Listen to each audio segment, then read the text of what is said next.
റിങ്ങിന്റെ അകത്തുള്ള ഷൂട്ടിൽ എന്ന് വെച്ച് കഴിഞ്ഞാല് അത് basically action choreographer mister Jophil അദ്ദേഹത്തോട്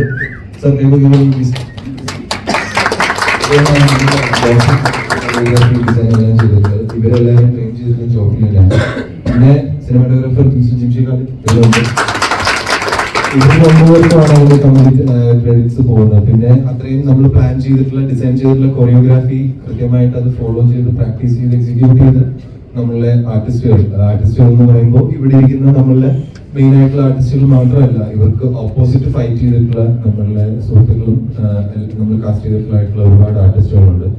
അവരെല്ലാവരും തന്നെ നമ്മളോട് വളരെയധികം കോപ്പറേറ്റ് ചെയ്തിട്ടുള്ളവരാണ്. അവരെല്ലാവരും ഇവരെക്കാൾ കൂടുതലായിട്ട് ബോക്സിംഗ് പ്രാക്ടീസ് ചെയ്യും, കുറച്ചെങ്കിലും പ്രൊഫഷണൽ ആയിട്ട് ബോക്സിങ്ങിനെ ഫോളോ ചെയ്യുന്നവരാണ്. അവരോടൊക്കെ ഒരുപാട് താങ്ക്ഫുൾ ആണ് ഈ സിറ്റുവേഷൻ. കാരണം അവരൊന്നും ഇല്ലാതെ നമുക്കിത് ഒരിക്കലും കംപ്ലീറ്റ് ചെയ്യാൻ പറ്റും. ഓപ്പോസിറ്റ് നിൽക്കുന്നവർ സെലക്ഷൻ ചെയ്യുന്നതിന് ഒരു ടൈം ഉണ്ടായിരുന്നു. ഇപ്പൊ പറഞ്ഞ ആർട്ടിസ്റ്റുകൾ അപ്പുറത്തേക്ക് അവരുടെ വിജയിക്കുള്ളൂ. അതെങ്ങനെയായിരുന്നു അവരൊരു സെലക്ഷനിലേക്ക് എങ്ങനെയാണ്? അവരെ സെലക്ട് ചെയ്യാൻ പറ്റിയത് എല്ലാം ഞാൻ പറഞ്ഞല്ലോ, നമ്മളുടെ ബോക്സിംഗ് സഹജമായിട്ടുള്ള എല്ലാ നമ്മളുടെ റിസോഴ്സുകൾ ഡെവലപ്പ് ചെയ്യുകയും എക്സ്പാൻഡ് ചെയ്യുകയും നമുക്ക് എല്ലാം കളക്റ്റീവായിട്ട് ചെയ്തത് എല്ലാം ജോഫിലാണ്.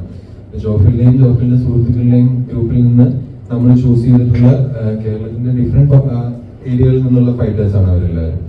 അതില് യദു, സനു, വൈഷ്ണവ്, അക്ബർ അവരെല്ലാവരും തന്നെ എനിക്ക് തോന്നുന്നു സ്റ്റേറ്റ് ലെവലിലും നാഷണൽ ലെവലിലും ഫൈറ്റ് ചെയ്യുന്ന ആളുകളാണ്. അത് കൂടാതെ അനഘയുടെ ഓപ്പോസിറ്റ് ഫൈറ്റ് ചെയ്തിട്ടുള്ള ക്രിസ്റ്റീന എന്ന് പറയുന്ന പെൺകുട്ടി അവരിപ്പോ മേരികോം ഇൻസ്റ്റിറ്റ്യൂട്ടിൽ ബോക്സിംഗ് പ്രാക്ടീസ് ചെയ്യാണ്. സോ ഇവരിൽ ഇത്രയും നമുക്ക് എക്സ്പാൻഡ് ചെയ്യാൻ പറ്റി ബോക്സിംഗ് അറിയാവുന്ന ആളുകളുടെ ഇൻവോൾവ്മെന്റ്.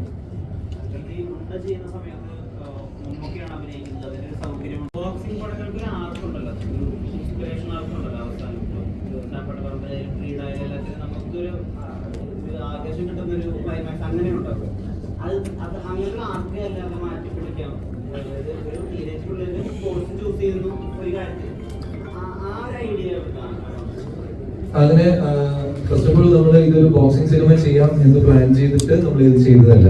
എനിക്ക് ഇങ്ങനെ ഒരു ഐഡിയ അത് എന്റെയും എന്റെ സുഹൃത്തുക്കളുടെയും ചെറുപ്പത്തിലുണ്ടായിട്ടുള്ള കുറച്ച് ഇൻസിഡൻസിൽ നിന്ന് നമ്മൾ ഇൻസ്പയർ ചെയ്തിട്ടുള്ള ഒരു ഐഡിയ ആണ്. ആ ഐഡിയ ഇൻസ്പയർ ആയപ്പോഴാണ് എന്നാ പിന്നെ അത് ബോക്സിംഗ് സിനിമയാക്കാം, അത് ബോക്സിംഗ് തന്നെയായിരുന്നു, അതുകൊണ്ട് തന്നെ അത് ബോക്സിംഗ് സിനിമയായിട്ട് തന്നെ പ്ലാൻ ചെയ്തത്. ഒരിക്കലും നമ്മളതൊരു ഈ നേരത്തെ സംസാരിച്ചിട്ടുള്ള പറഞ്ഞ പോലെ ഒരു ഇതിന് മുമ്പുണ്ടായിട്ടുള്ള സിനിമകളുടെ ഒരു ഫോർമാറ്റിലും അത് എഴുതാനോ അല്ലെങ്കിൽ അതിനെ കൺസീവ് ചെയ്യാനോ ആലോചിച്ചിട്ടില്ല. എന്തായിരുന്നു അന്ന് ഞങ്ങൾ എക്സ്പീരിയൻസ് ചെയ്തിട്ടുണ്ടായിരുന്ന ആ ഒരു എക്സ്പീരിയൻസ് അതിന്റെ മാക്സിമം ഹോണസ്റ്റ് ആയിട്ട് അതേപോലെ തന്നെ ചെയ്യാനാണ് പ്ലാൻ ചെയ്തത്. അതുകൊണ്ടായിരിക്കാം അത്തരം സിറ്റുവേഷൻസ് നമ്മൾ പറഞ്ഞ പോലെ അതുണ്ടാവാൻ. നോർമലി ഇങ്ങനെ ഒരു ചിത്രങ്ങൾ ഇറങ്ങുന്ന സമയത്ത് ഒരു ബ്രാൻഡാണ്, ആളുകൾ ഒരുപാട് എക്സ്പെക്ട് ചെയ്യും. തല്ലുമാലയൊക്കെ ഇറങ്ങിയപ്പോഴൊക്കെ ഒരു ഹൈപ്പ് ഉണ്ട്. പക്ഷേ ഇതിന്റെ ഓരോ അപ്ഡേറ്റ്സ് വരുമ്പോഴും ആളുകൾ അത്രത്തോളം എക്സൈറ്റഡ് ആയിരുന്നു. അത് പ്രഷർ എപ്പോഴും ഉണ്ടായിരുന്നു ഇങ്ങനൊരു വെയിറ്റ് ഉള്ളതുകൊണ്ട്. പ്രഷറായിട്ടൊന്നും ഉണ്ടായിരുന്നില്ല. കാരണം നമ്മള് ആ സമയത്തെല്ലാം നമ്മള് സിനിമയുടെ പ്രോസസ്സിലായിരുന്നല്ലോ. അപ്പൊ ആ ചെയ്യുന്ന വർക്കിൽ നമ്മൾ ഫുൾ കോൺഫിഡന്റ് ആയിരുന്നു, നമ്മൾ അത് എൻജോയ് ചെയ്തുകൊണ്ടിരിക്കുകയായിരുന്നു. അതുകൊണ്ട് തന്നെ എക്സ്റ്റേണൽ പ്രഷറുകളൊന്നും അങ്ങനെ എഫക്റ്റ് ആയിട്ടുള്ളതായിട്ട് എനിക്ക് തോന്നുന്നു.